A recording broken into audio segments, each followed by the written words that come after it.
Hello students, welcome to Arms Junior. तो कैसे हैं आप? मेरा नाम है अरुण कुमार, आपका अपना केमिस्ट्री एजुकेटर। और आज मैं आपके लिए लेकर आ गया हूं एक और फास्ट ट्रैक रिवीजन या रैपिड रिवीजन।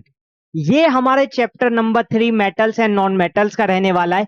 आप सभी जानते हैं कितना ज्यादा इंपॉर्टेंट चैप्टर है ये मतलब मान के चलो 8 से 10 नंबर तक का आ सकता है आपके एग्जाम में। तो आप सोच सकते हो कि कितना ज्यादा इंपॉर्टेंट है ये। और एक चैप्टर है आपका कार्बन एंड इट्स कंपाउंड। ये दोनों ही चैप्टर बहुत ज्यादा इंपॉर्टेंट है आपके एग्जाम पॉइंट ऑफ व्यू से। दोनों का जो वेटेज है ना, वो आपके 25 नंबर की अगर केमिस्ट्री है तो उसमें से 15 टू 16-17 नंबर का ये दोनों चैप्टर आ सकते हैं। तो इन दोनों चैप्टर को आपको बहुत अच्छे से पढ़ना है। और मैं तो कहता हूं कि इन दोनों चैप्टर को ना एक एक लाइन याद कर लो। लेकिन बहुत सारे बच्चे कहते हैं सर नोट्स तो है हमारे पास, हम याद भी कर लेंगे, लेकिन कोई अगर हमें थोड़ा सा समझा दे या एक फास्ट ट्रैक रिवीजन हो जाए तो मजा आ जाए। ठीक है ना? और इसके अलावा हमारे चैनल पे अगर आपको डिटेल लेक्चर चाहिए तो वो भी मिलेगा, वो भी आप हमारे चैनल पे चेक कर सकते हो। लेकिन ये वाला जो लेक्चर रहने वाला है ये हमारा फास्ट ट्रैक रहेगा, एकदम चीजें तेजी से चलेगी। तो कोई भी शिकायत ना करे कि सर आपने तेजी से क्यों कराया, इतनी तेज तेज क्यों कराया, क्योंकि ये है ही रैपिड रिवीजन। ठीक है ना? और मैं यहाँ पर आपको समझाने से ज्यादा आपको रिवाइज कराने आया हूँ। ठीक है? तो ये वाला जो हमारा लेक्चर होगा ये समझाने से ज्यादा डिपेंड रहेगा आपको याद कराने में। ठीक है? आज के कुछ टॉपिक्स है जो मैं आपको दिखा देता हूं, जैसे फिजिकल प्रॉपर्टीज हम पढ़ेंगे, मेटल नॉन मेटल दोनों की ही। फिर केमिकल प्रॉपर्टीज ऑफ मेटल्स पढ़ेंगे, केमिकल प्रॉपर्टीज नॉन मेटल की देखेंगे। मेटलर्जी के वेरियस कॉन्सेप्ट्स हैं। ठीक है? मेटलर्जी बहुत इंपॉर्टेंट पार्ट है, मैं बता देता हूँ। Physical properties of non metal के बाद फिर हम रिएक्टिविटी सीरीज देखेंगे, फिर आयनिक कंपाउंड देखेंगे। ठीक है ना? अब देखो, सबसे पहला टॉपिक आता है फिजिकल प्रॉपर्टीज ऑफ मेटल। सबसे पहले मेटल क्या होता है ये आपको पता है ना। एलिमेंट तीन टाइप में डिवाइडेड होता है, metal, non metal and metalloids. ठीक है ना? और मेटल क्या होता है, देखो मेटल की फिजिकल प्रॉपर्टी कि आप किसी को देखकर ही बता दो कि मेटल क्या है, तो मैंने बहुत बार बता रखा है। देखो, मेटल में तीन चीज होती ही होती है। एक तो सोनोरस, सोनोरस बिहेवियर, उसका खुद का एक साउंड होता है। दूसरा, उसके शाइनिंग बिहेवियर, जिसको हम लस्टरस बिहेवियर कहते हैं। मेटल क्या करते हैं, शाइन करते हैं। और तीसरा होता है मेलेबिलिटी एंड डक्टिलिटी। ये भी मेटल के अंदर हमें देखने को मिलता है कि मेटल को हम मतलब कि वायर के रूप में चेंज कर सकते हैं, थिन शीट के रूप में पीट सकते हैं। ये भी जो प्रॉपर्टी है ये मेटल के अंदर देखने को मिलती है। और जनरली अगर मैं फिजिकल बिहेवियर की बात करूं तो मेटल का फिजिकल बिहेवियर क्या होता है, मेटल कैसे होते हैं, सॉलिड्स होते हैं। आपको पता ही है रूम टेम्परेचर पे सॉलिड होता है, सिवाय एक को छोड़ के, कौन सा, मरकरी। तो ये सारे जो आपके फिजिकल प्रॉपर्टीज है ये आप पढ़ लो। पहला है hard and have a high tensile strength. Metal hard होते हैं, उनकी हाई टेंसाइल स्ट्रेंथ होती है। दूसरा है सॉलिड एट रूम टेम्परेचर, हमें पता है, सिवाय किसके, ये लिख के चलो, एक्सेप्ट मरकरी। इसमें एक्सेप्शन से क्वेश्चन आते हैं वैसे, एक्सेप्ट मरकरी। ठीक है ना? और फिर सोनरस, सोनरस बिहेवियर क्या है, मेटल का अपना साउंड होता है। जैसे हम प्रेयर बेल होती है ना जो बजाते हैं उसको, टन टन टन, उसमें अपना खुद का एक साउंड होता है, उसी को हम सोनरस बिहेवियर कहते हैं। ठीक है ना? और कंडक्शन कैसा होता है, ये गुड कंडक्टर्स होते हैं। नॉन मेटल के केस में हम बोलते हैं they are bad conductors of heat and electricity. But metal क्या है, अच्छे कंडक्टर्स होते हैं। आपने देखा है ना, लोहे, लोहे में कंडक्शन होता है, आपको पता ही होगा। और भी देख लो, कॉपर में कंडक्शन होता है। बाकी आप सारी मेटल को देख सकते हो ना, उसी में उसमें आपको कंडक्शन बिहेवियर देखने को मिलेगा। लेकिन एक ऐसा नॉन मेटल भी है जो कंडक्शन बिहेवियर दिखाता है, कौन सा, ग्रेफाइट। ये भी याद रखो। जो कार्बन के एलोट्रोप्स है ना, ग्रेफाइट एंड डायमंड, ये दोनों ही एक्सेप्शन है, क्योंकि ग्रेफाइट कंडक्शन बिहेवियर दिखाता है मेटल की तरह, और डायमंड लस्टर्स बिहेवियर दिखाता है। ठीक है, ये हो गया। Next, malleable, they can be beaten into thin sheet. Malleability होती है इसमें कि इसको हम शीट में पीट कर चेंज कर सकते हैं। और डक्टाइल बिहेवियर शो करते हैं, यानी कि हम इसको वायर की तरह ड्रॉन कर सकते हैं। और लास्ट आता है high melting and boiling point. आपको पता है सॉलिड्स का generally melting and boiling point high होता है, और मेटल्स तो जनरली सॉलिड ही हैं अगर हम मरकरी को छोड़ दें। लेकिन उसके अलावा भी कुछ ऐसे मेटल्स है जैसे सीजियम है और गैलियम है जो उतना ज्यादा हाई मेल्टिंग पॉइंट नहीं दिखाएंगे। ठीक है ना? और कुछ ऐसे नॉन मेटल है जिनका melting and boiling point high होता है, जैसे ग्रेफाइट है ना? तो ये आप चेक कर सकते हो। इसके अलावा physical properties of non metal, अगर आपने मेटल की याद कर ली, नॉन मेटल को जस्ट उल्टा कर दो। जैसे वो मेलेबल थे, ये मोलेबल नहीं होंगे। ये वो डक्टाइल थे, ये डक्टाइल नहीं होंगे। वो सोनरस थे, ये सोनरस नहीं होंगे। वो गुड कंडक्टर से, ये बैड कंडक्टर्स होंगे। और वो क्या होते थे, सॉलिड्स होते थे। फिजिकल बिहेवियर क्या था, सॉलिड होते थे। और ये क्या है, ये सॉलिड, लिक्विड एंड गैस सब है। रूम टेम्परेचर पे। एक बहुत ही कमाल का जो एग्जांपल है इसमें एक आता है ब्रोमीन। ठीक है, ब्रोमीन के बारे में जरूर पढ़ना। नेक्स्ट आ जाते हैं केमिकल प्रॉपर्टीज ऑफ मेटल्स। अब केमिकल प्रॉपर्टीज में से क्वेश्चन आता ही आता है, मैं आपको बता रहा हूँ। इसकी केमिकल प्रॉपर्टीज खासकर जो एसिड से रिएक्शन कराते हैं ना मेटल की, उसमें से क्वेश्चन आता है। अब देखो, reaction of metal with oxygen कैसे समझेंगे इसको। ठीक है, थोड़ा सा गलत हो गया, मैं समझाता हूँ। ये तीर यहाँ आना चाहिए था, कोई बात नहीं। देखो, जैसे ही मैंने सोडियम की रिएक्शन कराई ऑक्सीजन से, क्या बना, मेटेलिक ऑक्साइड बनाई। अब देखो, ये मेटेलिक ऑक्साइड जरूरी नहीं कि सोडियम के साथ ही बनी। अगर मैं मैग्नीशियम ले लूं, अगर मैं मैग्नीशियम की रिएक्शन कराऊं ऑक्सीजन से, तो भी क्या मिलेगा मेरे को, मैग्नीशियम ऑक्साइड मिलेगा। ठीक है ना, समझ गया, इसको बैलेंस कर दो। एल्यूमिनियम की रिएक्शन कराऊंगा तो एल्यूमिनियम ऑक्साइड बनेगी। एल्यूमिनियम ऑक्साइड क्या होती है, Al2O3। इसको हम एम्फोटेरिक ऑक्साइड भी कहते हैं, ये आपको पता ही होगा। पहले बैलेंस कर देता हूं मैं इसको। ठीक है, फास्ट ट्रैक रिवीजन है इसलिए मैं चीजें समझा नहीं रहा हूँ। जिसको डिटेल लेक्चर देखना है, डिटेल लेक्चर हमारे चैनल पे ऑलरेडी अपलोडेड है, वो आप देख सकते हो। नेक्स्ट है एम्फोटेरिक ऑक्साइड्स। एम्फोटेरिक ऑक्साइड्स क्या होती है, जिसकी जैसे मैंने अभी दिखाया था ना एल्यूमिनियम ऑक्साइड, वही तो हमारी एम्फोटेरिक ऑक्साइड है। यानी कौन सी, Al2O3। Al2O3 क्या है, एम्फोटेरिक ऑक्साइड है, जो एसिड और बेस दोनों के साथ क्या करे, सॉल्ट बना ले, उसको हम बोलते हैं क्या, एम्फोटेरिक ऑक्साइड। जैसे Al2O3 हमारी एल्यूमिनियम ऑक्साइड जो है HCl के साथ, HCl एसिड है, इसके साथ जैसे रिएक्ट की, क्या बना है, AlCl3, सॉल्ट बन गया और वाटर बाहर। अब दोबारा से जब Al2O3 ने ही NaOH के साथ, NaOH क्या है, हमारा स्ट्रॉन्ग बेस है, स्ट्रॉन्ग बेस के साथ जैसे रिएक्ट किया तो इसने बनाया क्या, सोडियम एल्यूमिनेट, इसने फिर से एक सॉल्ट बना दिया। तो यानी कि इसका मतलब मुझे एक चीज दिमाग में क्लियर हो गई, एक चीज क्लियर हो गई क्या, कि ये तो एसिड से रिएक्ट करे या बेस से रिएक्ट करे, दोनों के साथ सॉल्ट बना रहा है। तो यानी कि ये क्या हो गया, एम्फोटेरिक ऑक्साइड हो गया ना। नेक्स्ट आता है reaction of metals with water. अब वाटर से जब हम मेटल की रिएक्शन कराएंगे तो क्या होगा, देखो इसमें दो स्टेप होंगे। जो रिएक्टिव एलिमेंट्स होंगे वो क्या करेंगे, वो वाटर से एक बार नहीं दो बार रिएक्शन करेंगे। लेकिन जो लेस रिएक्टिव एलिमेंट होंगे वो सिर्फ सीधा सीधा मेटल से, जो मतलब कम रिएक्टिव एलिमेंट्स होंगे वो क्या करेंगे, एक बार में बस वाटर से कर लिए रिएक्ट, उसके बाद क्या करेंगे, बस मेटल ऑक्साइड बनाई, छुट्टी। अब आपको रिएक्टिविटी सीरीज मैंने याद करवा रखी है, कैसे, केदारनाथ का माली आलू जरा पी के पकाता है।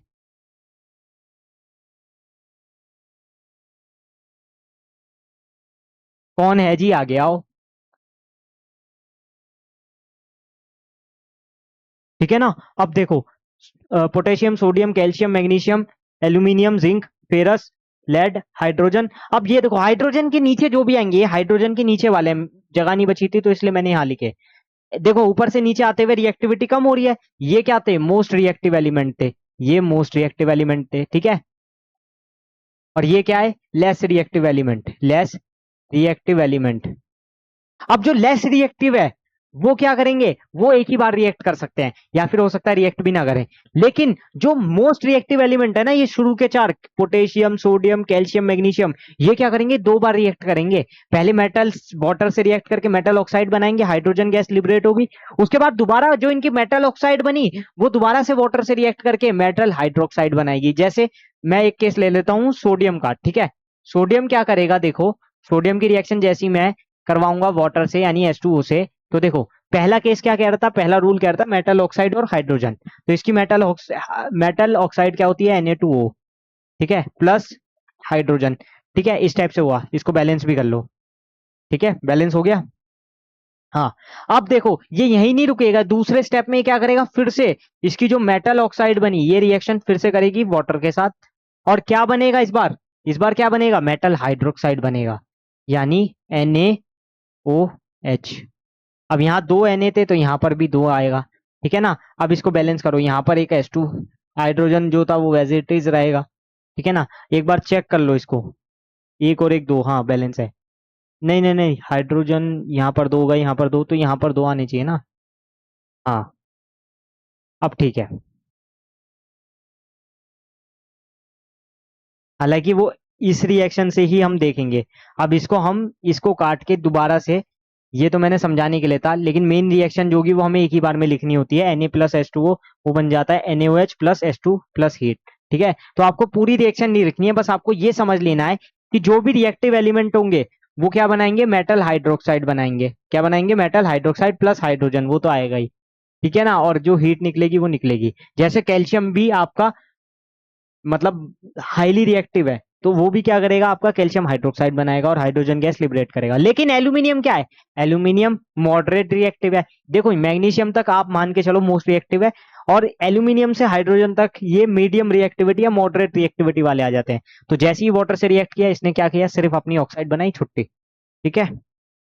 एक और आता है आपका reaction of metals with acid. अब एसिड में भी डाइल्यूट कंसंट्रेटेड दोनों है। डाइल्यूट क्या है, कंसंट्रेटेड क्या है, आपको पता ही है। डाइल्यूट जिसमें एसिड कम हो और पानी ज्यादा हो, और कंसंट्रेटेड जिसमें एसिड की मात्रा बढ़ जाए, पानी पानी से ज्यादा हो जाए, या फिर पानी के कंपेयर में थोड़ी ज्यादा हो जाए, मतलब जिसमें कंसंट्रेटेड ज्यादा देखने को मिले, गाढ़ा मिले एकदम, है ना। लेकिन हम बात कर रहे हैं डाइल्यूट एसिड की।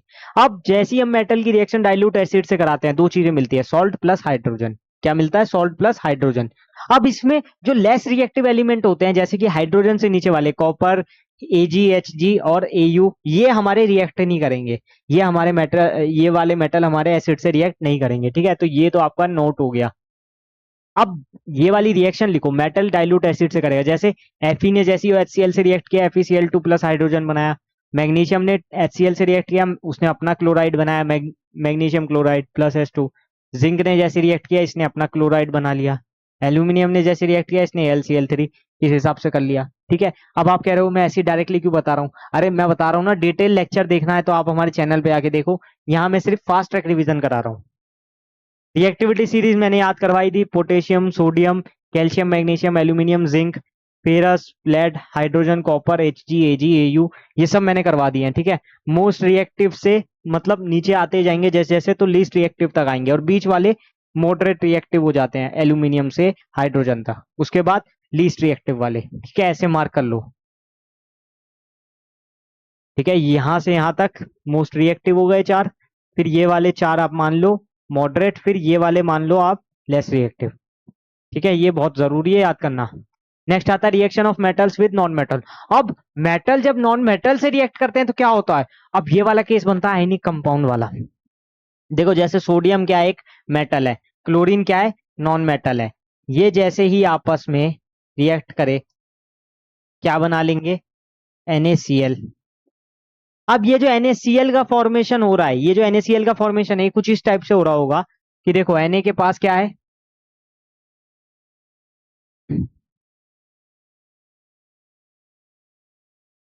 देखो यहां पर इसके वैलेंस शेल में एक इलेक्ट्रॉन है, यहाँ वैलेंस शेल में 7 इलेक्ट्रॉन है। क्लोरीन को एक इलेक्ट्रॉन चाहिए अपना ऑक्टेट कंप्लीट करने के लिए, ताकि यहाँ 8 हो जाए, और सोडियम को एक निकालना पड़ेगा ताकि उसका ऑक्टेट कंप्लीट हो जाए, क्योंकि एक निकाल देगा तो देखो 2 8 हो गया, ठीक है ना।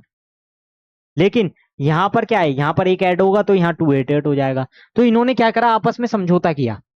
सोडियम ने कहा तू मेरा एक इलेक्ट्रॉन ले ले क्लोरीन से, तो सोडियम ने क्या करा, एक इलेक्ट्रॉन दे दिया, इस पे आ गया पॉजिटिव चार्ज।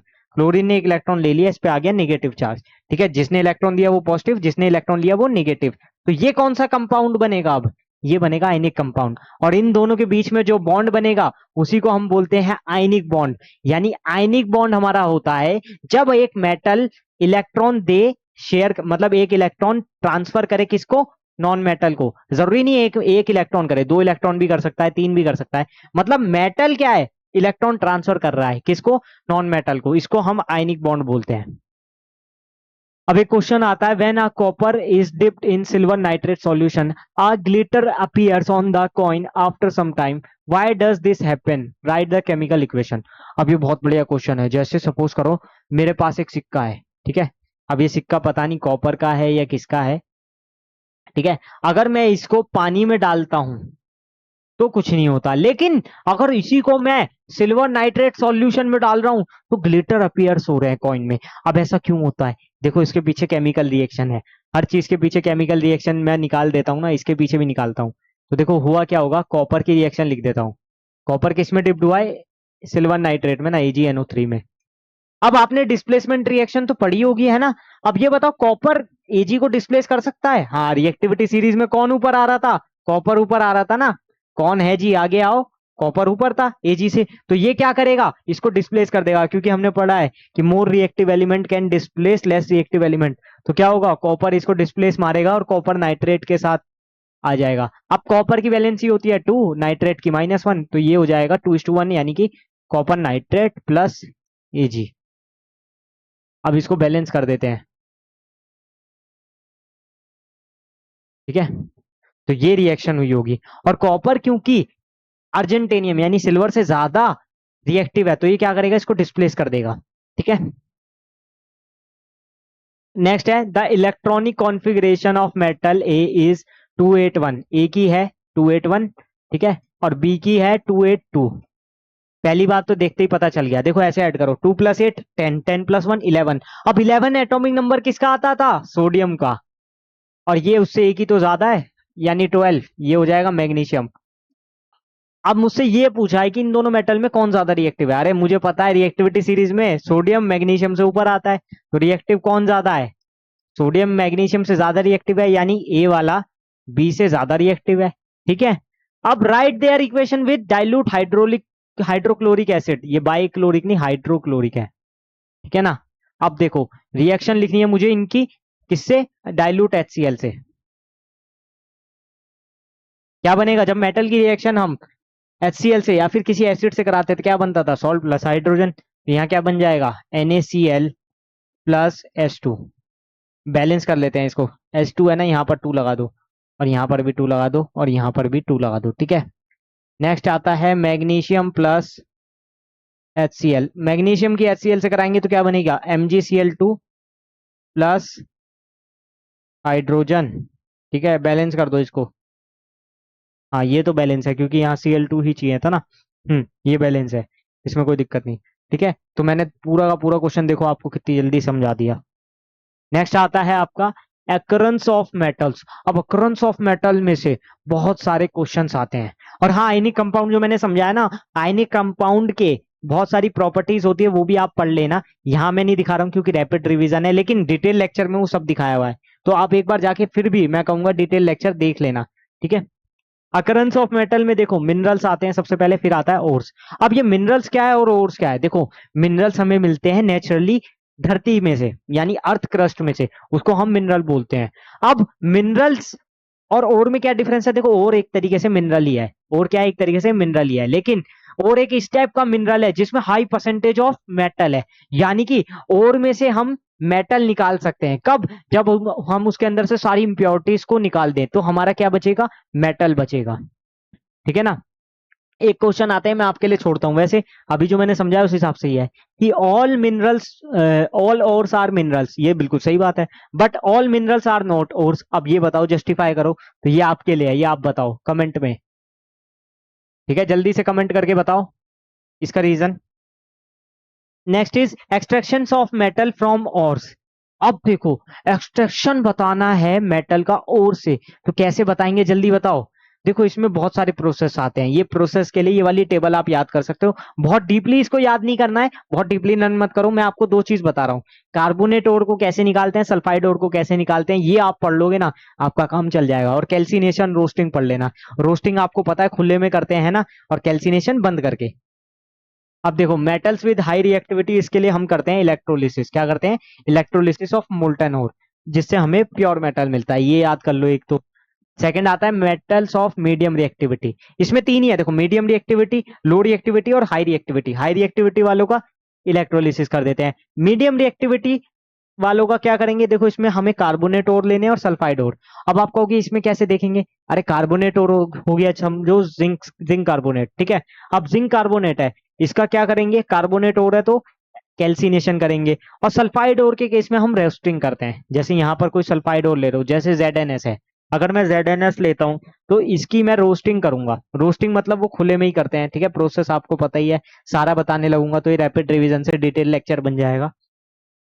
अब कैल्सिनेशन और रोस्टिंग करने के बाद फिर वो जो ऑक्साइड्स ऑफ मेटल है, फिर उसके बाद उसका रिडक्शन करते हैं मेटल में, और फिर प्योरिफिकेशन करके मेटल ले लेते हैं। ये बहुत लंबा प्रोसेस है, इसलिए कह रहा हूँ ये पढ़ लेना। Next is metals of low reactivity. इसमें देखो जो लो रिएक्टिविटी वाले होते हैं उसमें हम सल्फाइड ओर्स की रोस्टिंग करते हैं। क्या करते हैं, हमेशा याद रखो, सल्फाइड ओर्स आ रहे हैं, इसका मतलब रोस्टिंग करनी है, ठीक है। कार्बोनेट ओर्स के केस में कैल्सिनेशन करनी है, ठीक है ना। और फिर रोस्टिंग करने के बाद मेटल, और फिर लास्ट में रिफाइनिंग। इस टाइप से आप समझ सकते हो। अभी देखो, अभी बताया, name the method use to extract metal of high reactivity, ये देखो इसी में मैंने बता दिया है, ठीक है। तो अब आपको इसका आंसर बताने की जरूरत तो नहीं है। Next is steps involve in extraction of metals from ores. अब देखो क्या क्या स्टेप्स है। सबसे पहले तो होगा हमारे पास गैंग। अब ये गैंग क्या होता है, देखो मैं आपको बताऊं, ये गैंग होती है हमारा अनवांटेड इम्प्योरिटीज, जो मतलब हमें ओर्स में से निकालना होता है, ठीक है। तो गैंग तो हमारा ये हो गया। सबसे पहले वो गैंग में से हमें रोस्टिंग करके क्या करना है, हमें क्या करना है, सिंपल सी बात है, हमें मेटल प्राप्त करना है ना, मेटल को ऑब्टेन करना है। तो वो गैंग में से मुझे रोस्टिंग को निकालना होगा। क्या निकाल, वो मतलब मेटल को निकालना होगा। तो उसके लिए मैं क्या करूंगा, रोस्टिंग करूंगा, जिससे कि जो मेरे सल्फाइड ओर्स है, सल्फाइड ओर्स के लिए रोस्टिंग करते हैं ना, तो वो सल्फाइड ओर्स को मैं किस में कन्वर्ट करूंगा, उसकी ऑक्साइड्स में कन्वर्ट कर दूंगा, क्योंकि मैं उसको हीट कर रहा हूं ना, तो उसकी ऑक्साइड्स में कन्वर्ट कर दूंगा, ठीक है ना। और ये काम होता है खुले में, यानी in the presence of air होता है, इसी को हम रोस्टिंग कहते हैं। फिर होगा रोस्टिंग, ये पढ़ लो, गैंग और रोस्टिंग यहाँ पर लिखे हुए हैं, ठीक है। नेक्स्ट आता है कैल्सिनेशन। कैल्सिनेशन क्या है, कार्बोनेट ओर्स के लिए होता है, ठीक है, कार्बोनेट ओर्स के लिए होता है। अब इसमें हम क्या करते हैं, उसको चेंज कर देते हैं ऑक्साइड में, ये भी रोस्टिंग की तरह ही है। ये कैसे होता है, ये बंद करके होता है, वो खुले में होता है, ठीक है। इसमें लिमिटेड एयर जा सकती है, पूरी एयर तो नहीं जा सकती, ठीक है। तो ये पढ़ो, जैसे जिंक कार्बोनेट है, इसमें से हीट दी तो फिर ये बना ZnO और CO2। क्या बना, ZnO CO2। अब जब मैंने ZnO CO2 बना लिया है, अब देखो मुझे कुछ कुछ समझ आ रहा है, क्या क्या, कुछ कुछ समझ आ रहा है। अब ZnO बन गया है, यानी कि जिंक ऑक्साइड आ गया है, तो यानी मैं जिंक बना सकता हूँ। कैसे बना सकता हूँ, मेरे को क्या करना है, इसका रिडक्शन करना है। रिडक्शन का मतलब क्या होता है, लॉस ऑफ ऑक्सीजन। तो मुझे यहाँ से ऑक्सीजन ही तो निकालना है जिंक प्राप्त करने के लिए, तो क्या करूंगा, इसका रिडक्शन कर दूंगा। लास्ट प्रोसेस है रिडक्शन। अब देखो, जैसे ही मैं इसकी रिएक्शन कार्बन से करा रहा हूँ, कार्बन मोनोऑक्साइड बना और जिंक अलग हो गया, यही तो मुझे चाहिए था। जिंक क्या है, मेटल है, और मैंने मेटल प्राप्त कर लिया। Next is refining of metals. ये वाला पार्ट देखो थोड़ा बड़ा है, इसलिए मैं आपको शॉर्ट में बता दूं। देखो इलेक्ट्रोलिसिस अगर आपने पढ़ा है ना, इलेक्ट्रोलिटिक रिफाइनिंग आपकी वैसे ही होती है। इसमें दो चीज होती है, ठीक है, एनोड और कैथोड, जो आपको समझना है, ठीक है। सबसे पहले ऑब्वियसली इलेक्ट्रोलाइट तो ले ही रहे हैं, पहले एक बीकर है, उसमें इलेक्ट्रोलाइट लगा रहे हैं। अब एक है हमारी स्ट्रिप कैथोड की, और एक है हमारी एनोड की। अब जो हमारा एनोड है वो प्लस वाला होता है, कैथोड नेगेटिव वाला होता है। And you know that cathode किसको अट्रैक्ट करता है, कैटायन को। किसको, कैटायन को अट्रैक्ट करता है, और एनोड एनायन को अट्रैक्ट करता है। इसको याद करने के लिए मैंने ट्रिक क्या बताई थी, Ca, कैथोड में क्या आ रहा है, Ca, तो यानी कि क्या हो जाएगा, कैटायन। एनोड में क्या आ रहा है, An आ रहा है, तो ये किसको अट्रैक्ट कर लेगा, एनायन को कर लेगा। कैटायन एनायन आपको पता ही है, पॉजिटिव चार्ज वाले कैटायन, नेगेटिव चार्ज वाले एनायन। तो देखो ये क्या करेगा, कैथोड पे कॉपर टू पॉजिटिव आ जाएगा, सारे जो कॉपर टू पॉजिटिव है वो इसके तरफ आ जाएंगे। अगर हम कॉपर के लिए कर रहे हैं, समझो कॉपर मेटल के लिए कर रहे हैं, तो या जिंक के लिए कर रहे होते तो Zn+2 इस पे आ जाते, ठीक है। Na के लिए कर रहे होते Na पॉजिटिव वाले आ जाते, मतलब कैटायन इसकी तरफ आ जाते, किसकी तरफ, एनोड की तरफ। तो होगा क्या, जो इसकी प्लेटिंग है वो इस तरफ चढ़ जाएगी, ठीक है, और इम्प्योरिटीज नीचे बैठ जाएगी, इम्प्योरिटीज नीचे बैठ जाएगी। ये पूरा प्रोसेस मैंने ये सारी चीजें बहुत डिटेल में करवाई है, डिटेल लेक्चर में, तो उसमें आप चेक कर सकते हो, लेकिन यहाँ मैं सिर्फ आपको लर्न करवा रहा हूँ। जैसे एनोड पे क्या है, इम्प्योर कॉपर है, कैथोड पे क्या है, स्ट्रिप ऑफ प्योर कॉपर। जो प्योर कॉपर था कैटायन वाला, वो कहाँ गया, वो इसके पास आ गया। क्यों, क्योंकि कैथोड क्या करता है, कैटायन को अपनी तरफ अट्रैक्ट कर लेता है। और इलेक्ट्रोलाइट क्या है, solution of acidified copper sulphate solution. Copper sulphate solution का कलर कैसा होता है वैसे, ब्लू होता है। अभी हम कोरोजन पढ़ेंगे ना, इसको हम ग्रीन कर देंगे, कैसे करेंगे वो अभी मैं समझाऊंगा। ये थोड़ा सा थ्योरी है, थ्योरेटिकल पार्ट, ये पढ़ लेना। नेक्स्ट सबसे इंपॉर्टेंट जो पार्ट है हमारा इस चैप्टर का, या फिर आपका चैप्टर 1 में भी आपने पढ़ा होगा, कोरोजन। कोरोजन में से बहुत क्वेश्चन आते हैं, ढेरों क्वेश्चन आते हैं, भर भर के क्वेश्चन आते हैं। अब कोरोजन आपका होता क्या है, देखो ये एक हमारा स्लो डिग्रेडेशन प्रोसेस होता है। क्या होता है, स्लो डिग्रेडेशन प्रोसेस, यानी कि किसी भी मेटल सरफेस पे अगर मैं कहूं कि उस पे स्लो डिग्रेडेशन हो जाए, यानी वो खराब होने लगे धीरे धीरे। जैसे आपने कई बार देखा होगा ना, सर्दियों में, सर्दियों को छोड़ो यार, बारिशों के मौसम में देखा होगा, लोहे को ऊपर रख दो तो वो बहुत जल्दी जंग खा जाता है, होता है ना। और वैसे भी आपकी जो पुरानी अलमारियां है ना, उस पे जंग आ जाता है। लोहे की चेन है, उस पे तो 100% जंग आएगा। क्यों होता है ऐसा, चांदी की चम्मच पे भी जंग आ जाता है, ये भी मैंने देखा है। तो ये सारे केस जो है कोरोजन है। तो कोरोजन क्या है ये आपने समझ लिया। और सिल्वर, सिल्वर पे ब्लैक आता है, ये आपको पता होगा। कॉपर किस, कॉपर पे क्या आता है, ग्रीन कोट आता है। आयरन पे कौन सा आता है, ब्राउन, रेडिश ब्राउन, ठीक है। ये आपको याद रखनी है तीन चीजें। तो इसमें आपको सिर्फ ये एग्जांपल्स पढ़ लेने हैं।